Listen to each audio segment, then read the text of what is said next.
Hi, this is MC of the Healthy by George podcast, and I'm just coming on here today to talk about mental health, and that May is May is Mental Health Month, and never before have we needed to really step back and take consideration of our mental health. And so I want to share with you today all about mental health. So don't forget, subscribe, click the like button, and join me by ringing that bell every Thursday and Sunday, where I hope to provide you information that you find useful. Welcome to Healthy by George. I want you to know that this is for informational purposes only, and it should not be considered as medical advice, nor does it have anything related to my employer.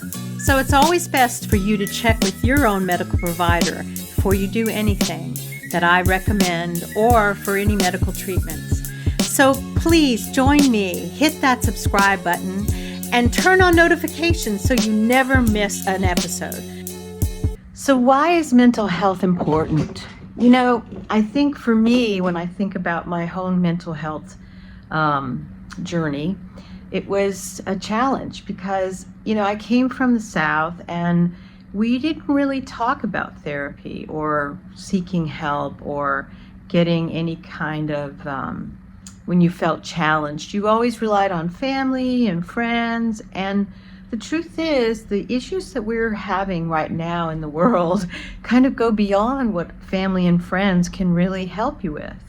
So we really need to think more about how we are engaging in our life, because mental health and how we either are affected by anxiety, stress, depression, brain fog, all of these things have become much more present, and a lot of the research is showing that it has to do with the overuse of our cell phones or our smartphones, our engagement with our smartphones and social media.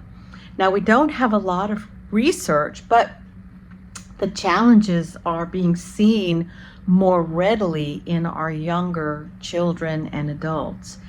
I know that for me, it has definitely changed my attention span. I find that I'm not as willing to sit still or to be chill without suddenly picking up my smartphone. How about you? But no, the truth is that I am someone who suffers from mild depression.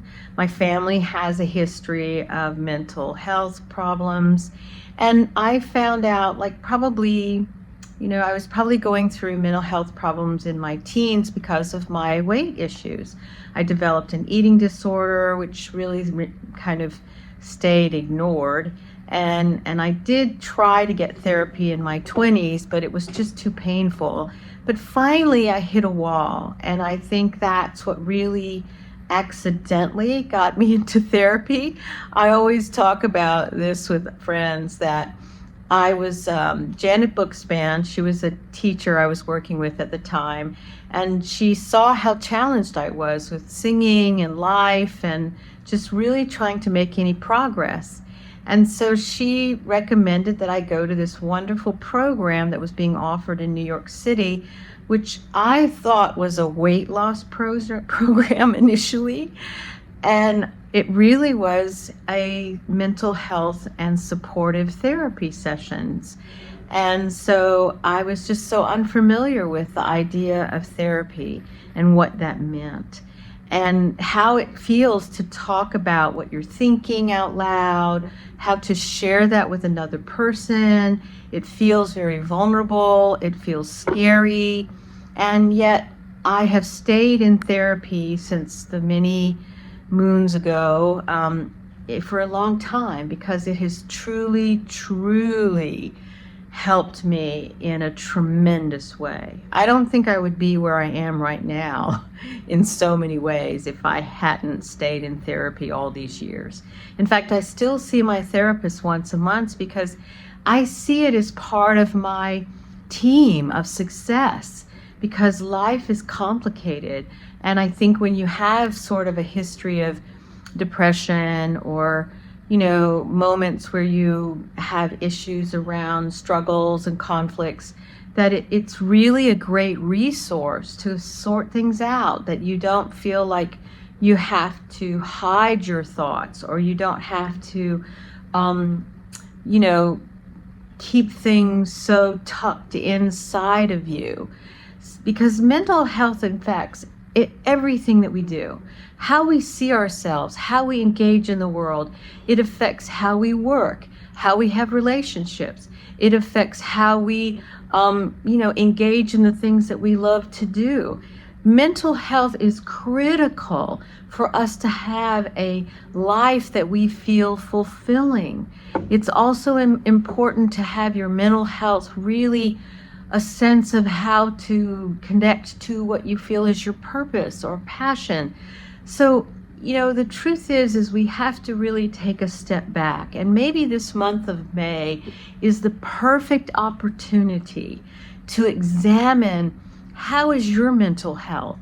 What are you doing to make you feel like you can be the most fullest expression of who you are every single day? I know for me, I have a practice of journaling. I have a practice of meditation. I have a practice of exercising. Even if it's not a whole lot of exercising, I'm still making an effort every day to do something, because exercising has been shown to be tremendous in helping people with mental health. So if you're considering, even if you feel like that you don't have anxiety or stress or depression or anything that's bothering you, the truth is that checking in with a mental health professional, even a little bit, just to figure out things, like maybe you're in a life kind of journey where you want to pivot, or you want to seek out some different pathway for your life to be more enjoyable, more engaging in the things that you like, and yet you don't feel like you understand a way to move forward. That's where it's important to seek things out.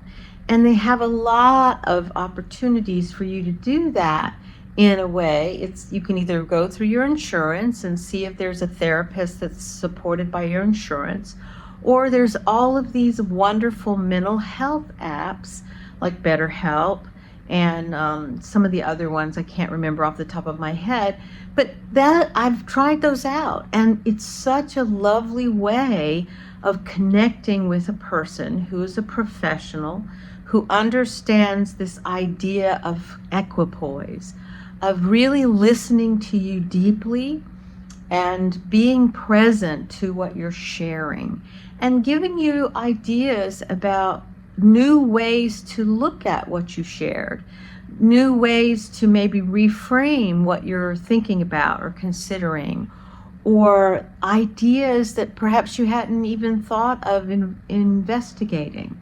I know for me, the opportunity to really be in therapy has given me the amazing ability to re-examine my feelings, because often I become overwhelmed with feelings, and it makes me feel paralyzed, and it keeps me from being productive. It keeps me from taking action on the things I care about.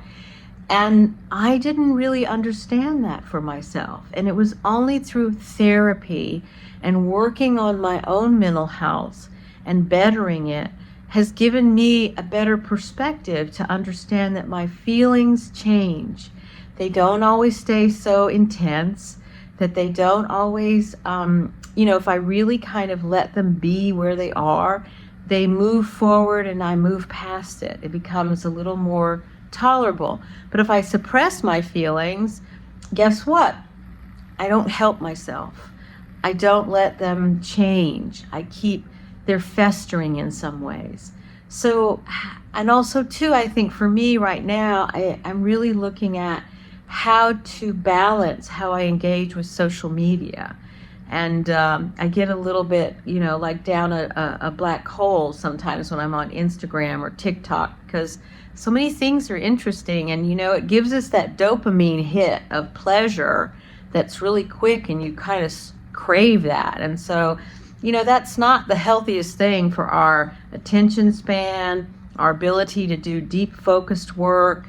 So, rethink how you are engaging in your life. Give yourself an opportunity to think, how do I think about myself?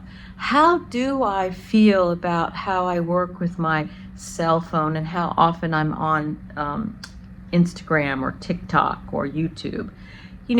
Figure out ways that you can put the cell phone aside and go on a date night, or leave it at home, or use your own thinking capacity to read a book, or do nothing, which is another thing I struggle with in therapy. Doing nothing.